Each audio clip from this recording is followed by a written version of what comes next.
এখন আমার সাথে আছেন আমাদের বিশেষ অতিথি সঙ্গীত শিল্পী ঝিলিক। হ্যালো আপু। হ্যালো, কেমন আছেন আপনি? ভীষণ ভালো আছি আর খুব ভালো লাগছে আজকে এখানে আমন্ত্রিত হতে পেরে। পুরো রমজান জুড়েই দেখেছি, তো আজকে নিজে এসেছি, আরো বেশি ভালো লাগছে। আমি কিন্তু অপেক্ষা করছিলাম কখন আপনি আমার কিচেনে আসবেন। খুব ভালো লাগছে। আজকে আপনার জন্য আমি একটা মজাদার রেসিপি করব, যেহেতু আগামীকাল ঈদ। ঈদের জন্য খুব মজার একটা রেসিপি, সেটা হচ্ছে রুহ আফজা দিয়ে, রুহ আফজায় জর্দা। আচ্ছা, মানে জর্দা তো খাওয়াই হয়, কিন্তু এবার রুহ আফজা দিয়ে আমরা জর্দা বানাচ্ছি।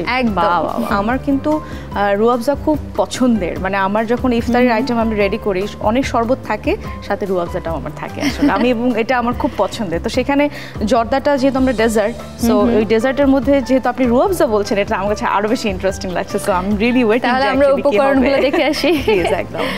প্রিয় দর্শক, দেখে নিন রুহ আফজায় জর্দা তৈরি করতে কি কি উপকরণ লাগছে। রুহ আফজায় জর্দা বানাতে যা যা লাগছে: আধা সেদ্ধ পোলাওয়ের চাল, চিনি, তেজপাতা, বাদাম, ঘি, নারকেল চিরা, কিশমিশ এবং তেল। দর্শক নিশ্চয়ই দেখে নিয়েছেন কি কি উপকরণ লাগছে। আমরা মূল রান্না চলে যাচ্ছি। ঝিলিক আপু, আমি তো শুরু করে দিই প্লিজ। খুব ঝটপট একটা রান্না, এটা কিন্তু আপনি নিজেও রান্না করে ফেলতে পারবেন। দেখে একদম পুরো শিখে যাব, কালকে তো বানাতেই হবে ঈদের দিন। একদম একদম কালকেই বানাবো। আমি একটু তেল দিয়ে নিলাম। আচ্ছা, প্যানটা গরম হয়েছে। হ্যাঁ, গরম হচ্ছে। এখানে তেলের সাথে ঘিও যাবে।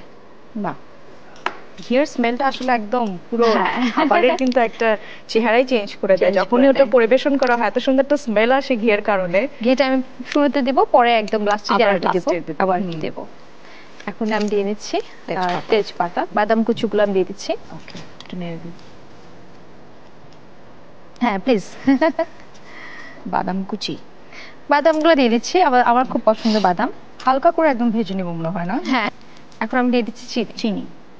যেহেতু আমি রুহ আফজা দেব, চিনিটা আমাদের একটু হিসাব করে দিতে হবে। হ্যাঁ, অলরেডি যেহেতু আমরা রুহ আফজা ইউজ করব, 4 টেবিল চামচের মতো দিয়ে দিলাম। রান্না করা হচ্ছে, বোঝা যাচ্ছে। এই পর্যায়ে আমি দিয়ে দিচ্ছি রুহ আফজাটা। ওকে,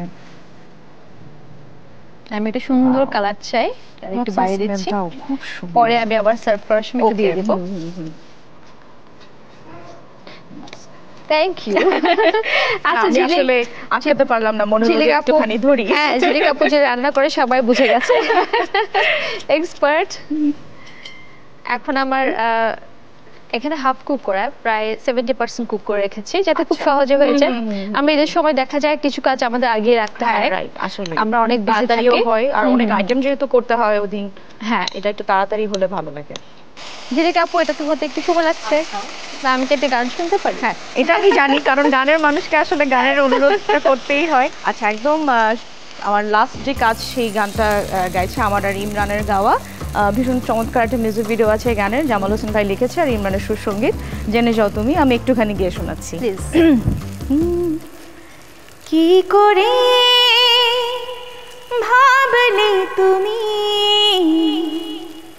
ভুলে যাব তোমাকে, এই আমি এই বুকে হায় রেখেছি তোমায়, তুমি ছাড়া যে নিঃস্ব আমি, জেনে যাও তুমি আমার চেয়ে আমার ভালোবাসা কতটা দামি, জেনে যাও তুমি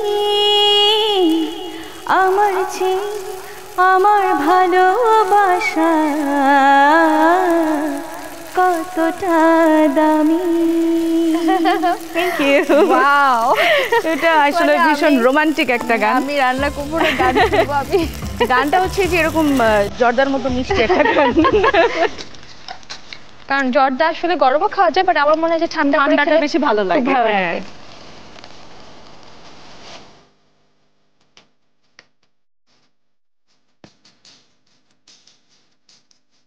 ঝিলিক আপু, তৈরি হয়ে গেল আপনার জন্য। থ্যাংক ইউ, মজাদার সো মাচ রুহ আফজায় জর্দা। রুহ আফজায় জর্দা মানে সত্যি এটা আমার এত বেশি ভালো লেগেছে, তো এটা আমি বারবারই বলছি, কারণ ডেজার্ট আইটেমের দায়িত্বটা আমার উপর থাকে আর কি। সো এটা তো আমি কাল অবশ্যই বানাচ্ছি, এবং আমি যারা দেখলেন এতক্ষণ, আই এম শিওর এটা আপনারা ট্রাই করবেন, বিকজ খুবই ডিফারেন্ট আর স্মেল তো টু গুড। So much. তাহলে আমরা এটার প্রসেস করে দেখে দিই। দর্শক দেখে নেই রুহ আফজা জর্দা তৈরির প্রস্তুত প্রণালী আরেকবার। প্রথমে চুলায় প্যানে তেল দিন, সাথে দিন ঘি, তেজপাতা ও বাদাম। কিছুক্ষণ ভেজে দিন রুহ আফজা, আরও কিছুক্ষণ মিশিয়ে দিন আধা সেদ্ধ পোলাওয়ের চাল। সবকিছু ভালোভাবে মিশিয়ে পোলাওয়ের চাল সিদ্ধ হওয়া পর্যন্ত অপেক্ষা করুন। হয়ে গেলে সার্ভিং ডিশে তুলে নারকেল চিড়া ও বাদাম দিয়ে পছন্দ মতো সাজিয়ে পরিবেশন করুন মজাদার রুহ আফজাই জর্দা। দর্শক নিশ্চয়ই খুব ভালোভাবে দেখে নিয়েছেন কিভাবে তৈরি করতে হবে রুহ আফজা জর্দা। ঝিলিক আপু, আপনাকে অনেক অনেক ধন্যবাদ আমার অনুষ্ঠানে আপনার মূল্যবান সময় দেওয়ার জন্য আর এত সুন্দর একটা গানের জন্য। Thank you so much. আমি আসলে খুব আনন্দিত হই যখন এখানে আমন্ত্রণ পাই। সো আজকে খুব চমৎকার একটা রেসিপিও শিখলাম এবং যারা দেখলেন অবশ্যই এটা ট্রাই করবেন আমি জানি। আর একদম প্রপার টাইমে দেখিয়েছি কারণ কালকে ঈদ, সো এটা তো ডেফিনেটলি আপনারা বানাতে পারবেন ডেজার্ট হিসেবে। সো সবাইকে অনেক অনেক শুভেচ্ছা, সবাই ভালো থাকবেন এবং ঈদ মোবারক।